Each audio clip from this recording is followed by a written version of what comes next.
All right, inspection time. Look at my eyes for as long as you can without blinking. Starting now. Want to run that by me again? Feisty one. Well, fuck you too. You're cleared to go downstairs. That was a sanity check. If you had changed like the others, it'd be in your eyes. You'd also be drooling, cursing, and making a mess of the place. This is the Sprat Shack, the most remote watering hole in the system. Rule number 1, no fighting. Rule number 2, wipe your feet on the way downstairs. We're the only hospitable place on this rock. I want to keep it that way. That's why we have rule number 3. When people change, they stay outside, where they belong. Every day, salvagers and scrappers set out to comb the ruins and make their fortune. The ones who come back, they aren't always the same men or women who left. They change, never for the better.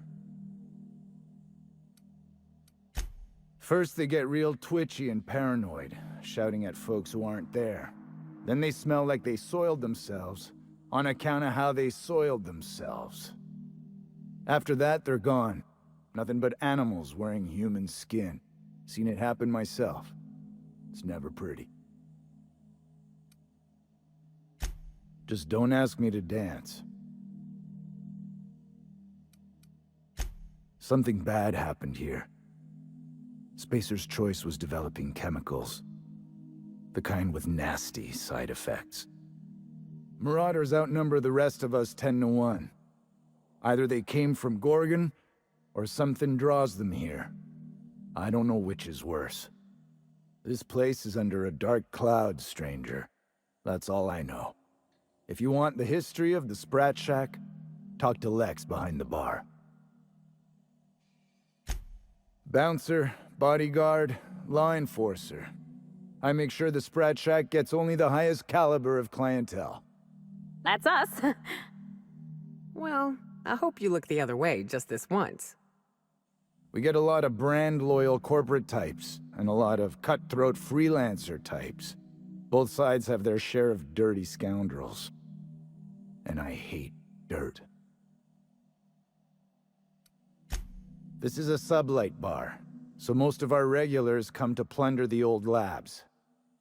The facility's locked up behind miles of red tape, so progress is slow. A lot of time to drink and reevaluate, then venture out and try again. Stay cool. Oh, ugh. This place smells like Felix's birth. Been an age since I had a good trip of kale. Hope they've got it on tap.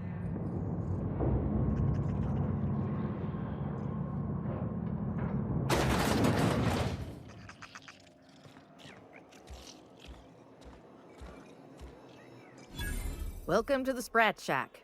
First one's on the house, and I won't even water it down. What'll it be? Bottoms up. I assume you're here for salvage. Even if I did, I ain't supposed to play favorites. Most of my regulars are sublight scavengers. They pick over the ruins of Gorgon, spend their earnings at the bar, and head back out the next day. Vicious cycle, but that's life. You're the first new face I've seen in a while. Spacer's Choice used to brew pharmaceuticals in these parts. That's why the asteroid smells like an old gym sock. They say Adrenatime came from here, just down the road at the old R&D lab. Very hush-hush back in the day. I doubt anyone knows the full story. One day the evacuation order went out. Grunts and lab coats scrambled to get anywhere but Gorgon. And the weirdest thing of all, Adrenatime still hit the market. Me, I never touch the stuff. To each their own, but I think it's dangerous. Damn right we are. We've got drugs, scrap metal, prototype weapons, drugs, money, and more drugs. When Spacer's Choice evacuated, everyone dropped their gear and ran. Most of it stayed where it fell, and all of it is up for grabs. Of course, the real treasure is whatever's locked up in the old facility. Until someone figures a way to crack it open, we're just sifting through dirt. Roscoe might tell you more. He spent some time around here before the bar opened up. I trust him well enough. There's always Leonora, my favorite customer over in the storage room on the second floor. Keeps to herself and always closes out her tab. He's been here since opening day. I think he told me he was some kind of journalist. He got left behind when Spacer's Choice pulled out. And I guess no one's coming to get him. Roscoe's drinks are on the house. We all know how it feels to get left behind. He'll be all right. He's with the family now, and we take care of our own. He didn't tell me and I didn't ask. I'm his bartender, not his human resources rep. If you believe the chatter, a lot of good folks got left behind, and a lot of bad folks made it out. Sometimes that's all there is to it. Nice lady. Been coming around a lot these past few months. She isn't with Sublight, but seems to know the lay of the land better than anyone. She spends most of her days drinking alone. I think she's looking to hire someone, if you're open to a side gig. You know Lucky? Small asteroid. Now that you mention it, I thought I saw those two sharing stories over a pint. Didn't think twice about it. I don't speak ill of the dead, but Leonora deserves better company. That Lucky was no good for her. Lucky? Sure, I knew him. He could get a little dramatic at times, but he was a good guy. Heard he took on a dangerous job. Spent a lot of time coming and going from the Office of Creative Incubation, just down the road. That's where the top rungers at Spacer's Choice came up with slogans and marketing. Lucky never told me why it was so important. Awful shame about what happened to him.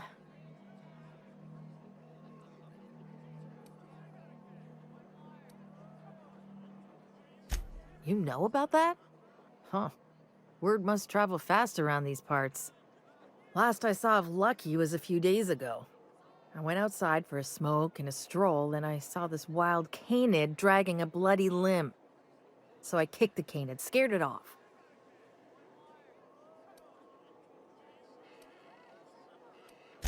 Get this, the canid was chewing on an honest-to-law human arm. Lucky's arm. I'm a bartender. Attention to detail is my middle name.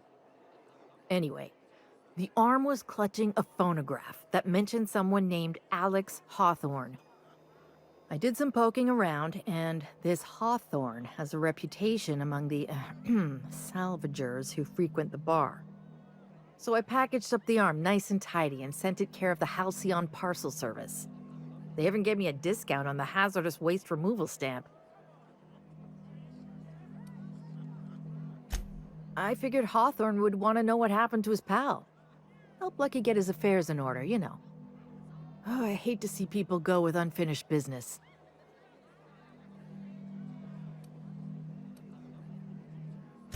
No kidding. And now you're here? Colony feels smaller than you'd think some days. I'm glad I was here to see this confluence of events, you know? The stars really aligned on this one. And here I am. Smack dab in the middle. Third floor. Once I figured he wasn't coming back to pay his tab, I left his room unlocked to air it out. You can help yourself to anything you left behind. Fair warning, I've been letting the regulars use it for a quick lie down. Just wash your hands when you're done. Trust me. Yes and no. The Sprat Shack used to be a shipping and receiving warehouse during the old Project Gorgon days. When Spacer's Choice pulled their guys off-world, Sublight moved in to salvage what we could, and they put me in charge. Yes and no. Rumor has it there's a Sprat wandering around the Groundbreaker, and he's the legal owner of the Sprat Shack. Hagen's idea. See, Hagen didn't want a paper trail that led back to her, so she gave the bar to the Sprat.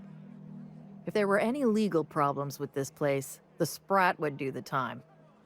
You think a Sprat could own Edgewater? Oh, imagine one wearing Mr. Thompson's little hat! Anyway, that's what the paperwork says. I don't make the rules. Easy. His name's Matt. The beautiful thing is, no one could tell Matt Sprat apart from an ordinary vermin. I think that's kind of the point, to send the authorities on a wild Sprat chase.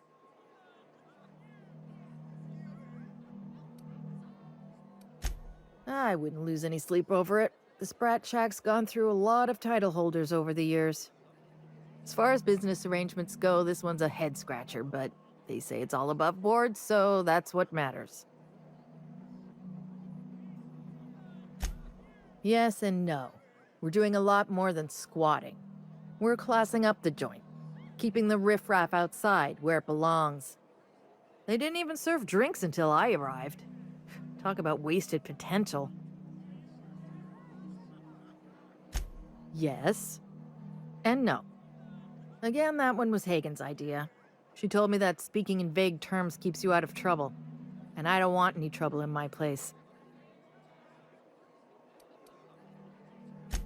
Thirsty people come and go from all over the colony. Mostly on the way to somewhere better. Some are well-connected. And not everyone pays with bits. That's how we get the unconventional goods anyhow. Sublight keeps us well-stocked with the essentials, by which I mean booze. Be seeing you.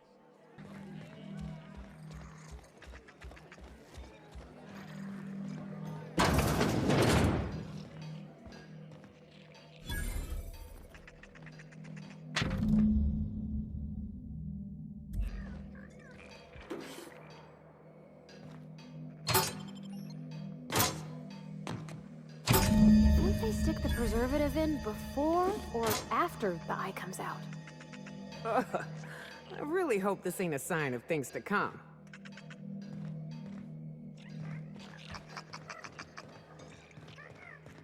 What have you got there? Adrenatime, I think. Counts them in an old busted crate. Someone's in here. Hold up. It's coming back up again.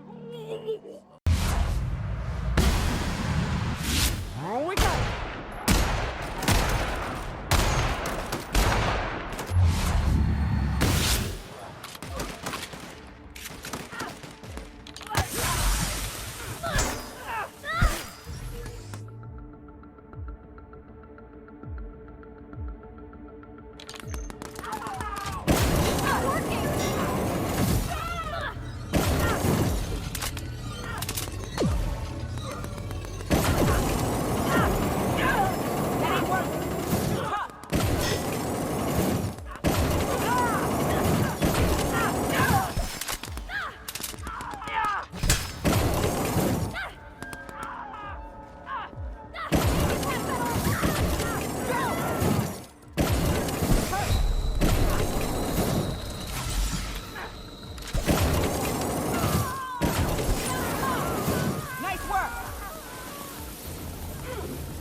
Getting through.